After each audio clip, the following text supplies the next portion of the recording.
E aí, minha gente, vamos lá então para o vídeo da terça-feira, chegam mais conosco. Então vamos estar aqui iniciando o título Disciplina Eclesiástica, é uma pergunta. Olha, abrem a Bíblia aí comigo em Mateus aí, vamos para Mateus capítulo 18, o versículo 17. Acompanhem a Bíblia aí comigo, tá bom? Então, diz assim, tá bom?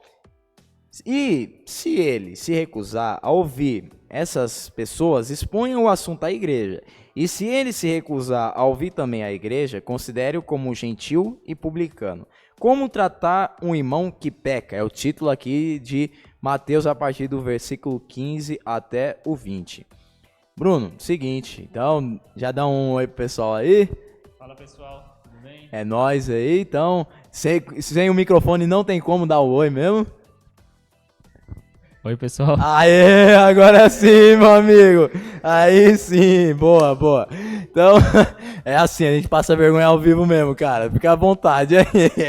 Então, ó, gostaria de estar perguntando pra você, meu amigo, o que é exatamente esse tema aqui? Disciplina eclesiástica. O que a lição aborda sobre isso? E o que esse texto que eu acabei de ler conversa sobre o assunto de hoje? Então, quando nós falamos sobre disciplina eclesiástica, lógico que as pessoas vão pensar na igreja, nas coisas que acontecem ali. E aqui o texto fala se nós tivermos algum problema com algum dos nossos irmãos, nós íamos fazer o quê? Tratar com... Direto com ele. Exatamente. Por quê? Problemas em casa se resolve em casa. Pra não ter, igual a gente teve um problema aqui com o microfone, você falou, segue aí, coloca o microfone e fala com ele. Fui te ajudando. E você me ajudou. E caso a pessoa não te ouça, não consiga falar, te entender, como você está explicando para ela, o que pede para que você fazer com ela? Chame alguém e tá acontecendo esse problema, e explicar para a pessoa para que mais de uma te ajude a solucionar aquele problema. De acordo. E também fala que você, caso ocorra tudo isso daí, você traga a público para que todos conheçam a história a fundo.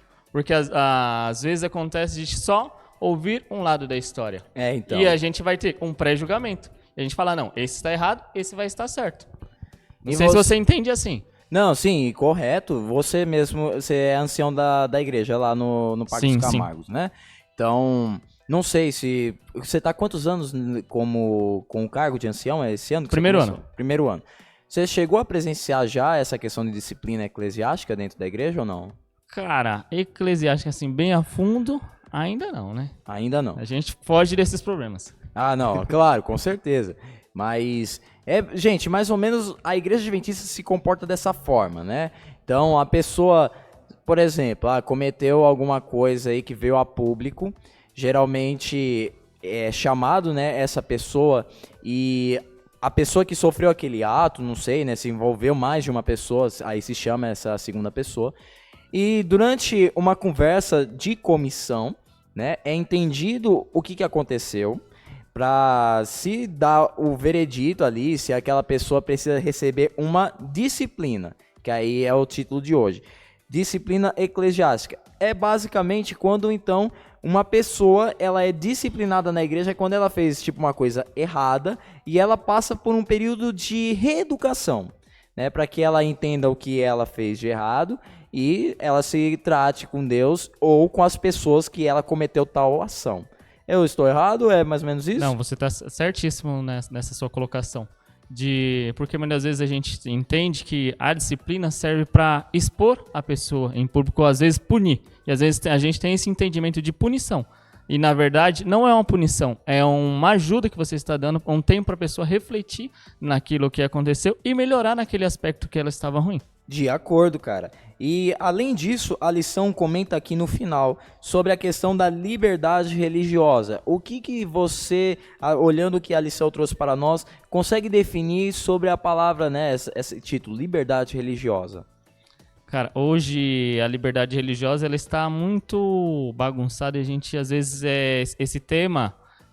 às vezes entende que a gente tem a liberdade de fazer o que a gente quer na igreja. E a lição mostra muito a fundo. Não é eu chegar do jeito que eu tô lá falando, não. A igreja vai ter que se adaptar a mim e não eu se adaptar à igreja e às regras que tem ali na igreja. A lição de hoje mostra muito a fundo isso pra gente entender. Porque muitas vezes a gente tem essa falsa interpretação E muitas vezes a liberdade religiosa serve para a gente, para deixar que a gente consiga chegar entrar em determinados ambientes. A gente tem essa liberdade de poder ir e vir.